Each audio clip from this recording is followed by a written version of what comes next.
শ্রী শ্রী সিদ্ধিদাতা গণেশ দেবতার পূজা পদ্ধতি। স্থান পরিষ্কার ও মূর্তি স্থাপন। বাড়িতে গণেশ মূর্তি স্থাপনের আগে সারা বাড়ি পরিষ্কার করুন। এরপর একটি নির্দিষ্ট স্থানে মূর্তি স্থাপন করুন। স্নান ও প্রাণ প্রতিষ্ঠা। স্নান সেরে মন্ত্রের মাধ্যমে মূর্তিতে প্রাণ প্রতিষ্ঠা করুন। এর জন্য ঋগ্বেদ বা গণেশ সূক্তা থেকে মন্ত্র ব্যবহার করা যেতে পারে। প্রদীপ ও ধূপ প্রজ্বলন। প্রাণ সনিষ্ঠা সম্পূর্ণ হওয়ার পর ধূপ ও প্রদীপ জ্বালিয়ে পূজা শুরু করুন। এবার আমরা বন্দনা করতে চলেছি শ্রী শ্রী গণেশ দেবের বন্দনা।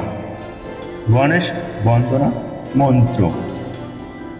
একদন্তং মহাকায় লম্বোদর গজাননম বিঘ্ন বিনাশং দেবং হিরম্বং পন্নমহম।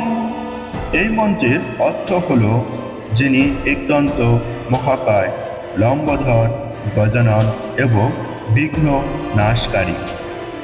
সেই হিরম্বদেবকে আমি প্রণাম করি।